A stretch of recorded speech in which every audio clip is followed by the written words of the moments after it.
নর্থপোর্ট থানার পুলিশকে মারধরের ঘটনায় ধৃত বাংলাদেশি সুলতান গত 20 বছর ধরে নাম বদলে ভারতে বসবাস করছিল বলেই অভিযোগ। কলকাতায় ফুলের ব্যবসাও করত এই সুলতান, তবে মল্লিকঘাটের ফুল ব্যবসায়ীদের থেকে ফুল চুরি করেই ব্যবসা করত বলেই অভিযোগ ফুল ব্যবসায়ীদের।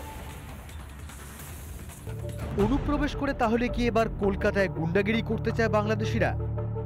নর্থপোর্ট থানার পুলিশ কর্মীকে মারধরের ঘটনার তদন্তে নেমে সেই তথ্যই হাতে এলো পুলিশের। আর সিসি ক্যামেরার সাহায্য নিয়ে গ্রেপ্তার করা হলো বাংলাদেশের অনুপ্রবেশকারী সুলতানকে।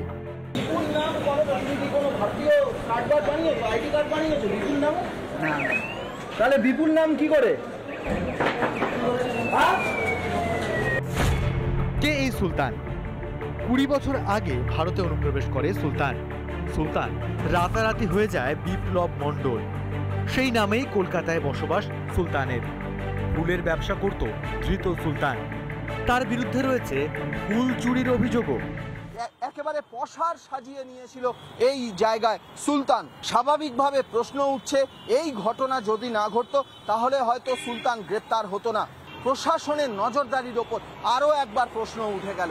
শুধু তাই নয়, তার একটা নাম বিপুল, কিভাবে সে সেই নাম চেঞ্জ করেছিল কিনা, ভারতীয় পরিচয়পত্র তৈরি করেছিল কিনা সে বিষয়ে তদন্ত চলছে।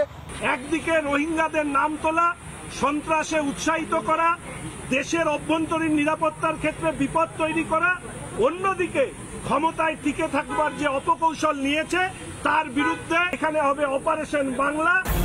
সুলতানের বিরুদ্ধে মল্লিকঘাট ফুলবাজারে উঠেছে অভিযোগ, একাধিক মহিলার সঙ্গে সম্পর্ক ছিল সুলতানের। ওরই কাছে থাকে, শাহানার কাছে।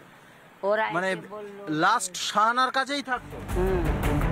নর্থপোর্ট থানার পুলিশকে মারধরের ঘটনায় গ্রেফতার বাংলাদেশি সুলতানের বিরুদ্ধে শতপ্রণোদিত মামলা রুজু করল পুলিশ। ফরেনার্স আইনে রুজু হয়েছে মামলা। অর্থাৎ বাংলাদেশিরা এই রাজ্যে এসে, এই শহর কলকাতার বুকে এসেই স্থানীয় অর্থাৎ আমাদের রাজ্যের যে সকল ব্যবসায়ী, সেই ব্যবসায়ীদের ব্যবসা নষ্ট করছে। শুধু তাই নয়, রীতিমতো পুলিশকে মারধর করছে।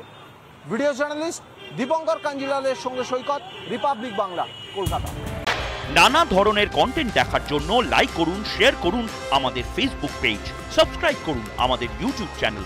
পাশাপাশি অন্যান্য ব্রেকিং নিউজের জন্য অবশ্যই চোখ রাখুন রিপাবলিক বাংলায়।